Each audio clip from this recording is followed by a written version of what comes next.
கர்த்தருடைய பரிசுத்த நாமத்திற்கு ஸ்தோத்திரம் உண்டாவதாக. கர்த்தராகிய இயேசு கிறிஸ்துவின் நாமத்தில் உங்களுக்கு கிருபையும் சமாதானமும் உண்டாவதாக. இந்த நாளுக்குரிய தியானத்திற்கான தேவ வார்த்தை 1 கொரிந்தியர் அதிகாரம் 6 வசனம் 7. நீங்கள் ஒருவரோடொருவர் வழக்காடுகிறது எவ்விதத்திலும் குற்றமாயிருக்கிறது. அப்படி செய்கிறதை விட நீங்கள் ஏன் அநியாயத்தை சகித்து கொள்கிறதில்லை? ஏன் நஷ்டத்தை பொறுத்து கொள்கிறதில்லை? பிரியமானவர்களே, கர்த்தருடைய பிள்ளைகளாகிய நாம் ஒருவரோடொருவர் நல்மனம் பொருந்துகிறவர்களாய் சமாதானம் பண்ணுகிறவர்களாய் இருக்க வேண்டும். 1 கொரிந்தியர் 6:7 நீங்கள் ஒருவரோடொருவர் வழக்காடுகிறது எவ்விதத்திலும் குற்றமாயிருக்கிறது. அப்படி செய்கிறதை விட நீங்கள் ஏன் அநியாயத்தை சகித்து கொள்கிறதில்லை?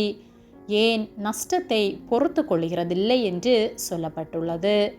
நாம் மற்றவர்களோடு கூட வழக்காடுவோமானால் அது குற்றமாயிருக்கிறது என்று வேத வார்த்தை சொல்லுகிறது.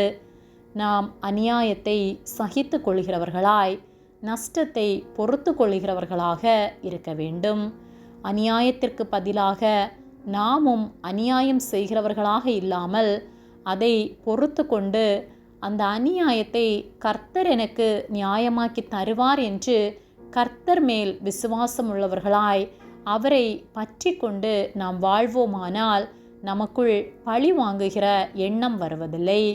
நமக்கு ஏற்படுகிற நஷ்டத்தை நாம் பொறுத்து அந்த நஷ்டத்தை இரண்டத்தனையான ஆசீர்வாதமாய் கர்த்தர் மாற்றுவார் என்ற விசுவாசம் நமக்குள் இருக்குமானால் நாம் எல்லாவற்றையும் பொறுத்து கொள்வோம். ஆனால் சில வேளைகளில் சிலரால் பொறுத்து கொள்ள முடியாததினால் விபரீத முடிவுகளை எடுக்கின்றனர். கர்த்தருடைய பிள்ளைகளாகிய நாம் தெளிந்த புத்தி உள்ளவர்களாய் அனைவருக்கும் புத்தி சொல்லுகிறவர்களாய் கர்த்தருடைய வார்த்தையின்படி நடத்துகிறவர்களாய் இருக்க வேண்டும். மத்தேயு 6:44 நான் உங்களுக்கு சொல்லுகிறேன், உங்கள் சத்துருக்களை சிநேகியுங்கள், உங்களை சபிக்கிறவர்களை ஆசீர்வதியுங்கள், உங்களை பகைக்கிறவர்களுக்கு நன்மை செய்யுங்கள், உங்களை நிந்திக்கிறவர்களுக்காகவும் உங்களை துன்பப்படுத்துகிறவர்களுக்காகவும் ஜெபம் பண்ணுங்கள் என்று கர்த்தர் சொல்லுகிறார். ஆகவே நாம் நமக்கு எதிராக கிரியை செய்கிறவர்களை, நமக்கு அநியாயம் செய்கிறவர்களை சிநேகிக்கிறவர்களாய், அவரை ஆசீர்வதிப்பவர்களாய், அவர்களுக்கு நன்மை செய்கிறவர்களாய், அவர்களுக்காக ஜெபம் பண்ணுகிறவர்களாய் இருக்க வேண்டும். அப்படியாக நாம் வாழ்கின்றோமா என்பதை சிந்தித்து பார்ப்போம். நம்முடைய சுவாபத்தினால் நம்முடைய பலத்தினால் நம்மால் கூடாததுதான். ஆனால் கர்த்தர் நமக்கு உதவி செய்வாரானால் எல்லாம் கூடும். ஆகவே அவரிடத்திலிருந்து பலனை பெற்று அவருக்கு உண்மையுள்ள வாழ்க்கை வாழ்வோம். கர்த்தர் நமக்கு உதவி செய்து நம்மை ஆசீர்வதித்து நடத்துவார். ஆமேன். ஜெபம்.